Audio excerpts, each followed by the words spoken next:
open debate, and I really apologize to the member for Courtenay-Alberni, but the member has about 5 minutes. No worries, Mr. Speaker. Thank you so much. And I want to thank all of my colleagues from across all political lines for their important interventions tonight and throughout the weekend. We're all tired. Canadians are tired. I just want to make sure it's unequivocally clear that the NDP is taking the use of this Emergencies Act very, very seriously. We've been unequivocally clear that if we vote in favor of the government's request like we will tonight, it's not a blank check. We are not supporting it because we want to. We're very reluctant here. But because of the failure of leadership from all governments, all levels of government, which led to this point. And the government will have to stay within the established powers, or we will withdraw our support. We've made that unequivocally clear. Now, I just want to speak a little bit about the main group that's organized this protest, this convoy. They came to Ottawa. They had issued a memorandum of understanding, which is a pseudo-legal document that calls for the establishment of a committee between the Governor General and individuals appointed by Canada Unity, which would have had the power to override all levels of government and to dissolve the democratically federal government of Canada if they didn't follow through with the MOU. Now, this is unacceptable.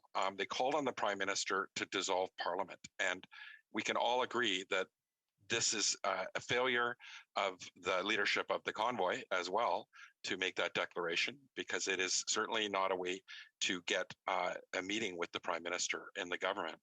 This is the first time the Emergencies Act has ever been used since it was created over 30 years ago. And we believe that it should, continue to be avoided as much as possible. We don't want to use this tool.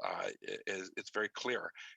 But this is, again, a result of all levels of government, including our Prime Minister, failing to show leadership to help keep Canadians safe over the past few weeks. And what we're facing right now is not legitimate protest. It's not been peaceful. It has been an illegal occupation that has been harassing people in residential areas of Ottawa. People don't feel safe in their own homes.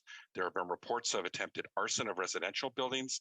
The convoy is giving themselves unlawful powers to detain people. And now we're seeing large amounts of firearms confiscated in Courtenay-Alberni. This can't continue to escalate further. It has to stop. And I understand the concerns that people have about the potential impacts of the use of emergency measures legislation. I have those concerns too. And we've seen Liberals and Conservatives abuse their power in the past. We've seen the government, their governments, attack the rights of Indigenous people and workers as an example. And that is not what we're talking about here. We're talking about an illegal occupation that has been going on for 3 weeks. And it's having a huge impact on people. And the NDP will use all powers at its disposal to hold the government to account while the Emergency Act remains in effect. Now, I did hear a Conservative member say that, the NDP is the party of the working class and we've abandoned them. Well, that's not true. We're not abandoning the people of Ottawa. We're not abandoning the workers of Ottawa. We are not abandoning automobile workers in Windsor, Ontario, and workers across this country. And we want to make sure there's a clear flow of goods and services so that businesses can continue to operate. Now, I heard the leader of the official opposition, initially say, I don't think we should be asking them to go home. So we need to turn this into the Prime Minister's problem. I had a person from my community say the same thing to me. Paul, he reached out to me and said, let the Prime Minister think on this. Well, I can tell you as a New Democrat, I will never let someone be harmed for political gain. We will not do that as New Democrats. We'll stand up for Canadians, for healthcare workers, for Indigenous people, people suffering across this country.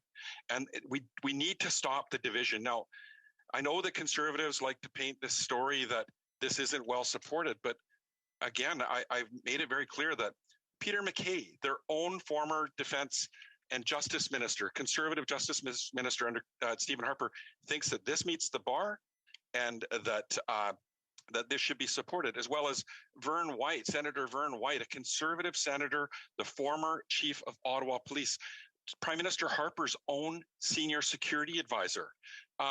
The Premier of Ontario is a Conservative. He is supporting this implementation of the Emergency Act to relieve the citizens of Ottawa and as well the city of Ottawa. How can all levels of government be ignored, including First Nations and First Nations in my own province? the First Nations Leadership Council of British Columbia, the Union of British Columbia Indian Chiefs, the BC Solicitor General in my own province support this. We need to move forward. We need to end the division in our country and stop the flow of misinformation and foreign money. And I see that, Mr. Speaker, you're cutting me off, and it's time to go to a vote. But I urge us all as Canadians to come together, to drop the rhetoric. And, you know, I know the Prime Minister said a Canadian is a Canadian is a Canadian. It's time for all of us to include each other and drop the rhetoric and try to heal as a country.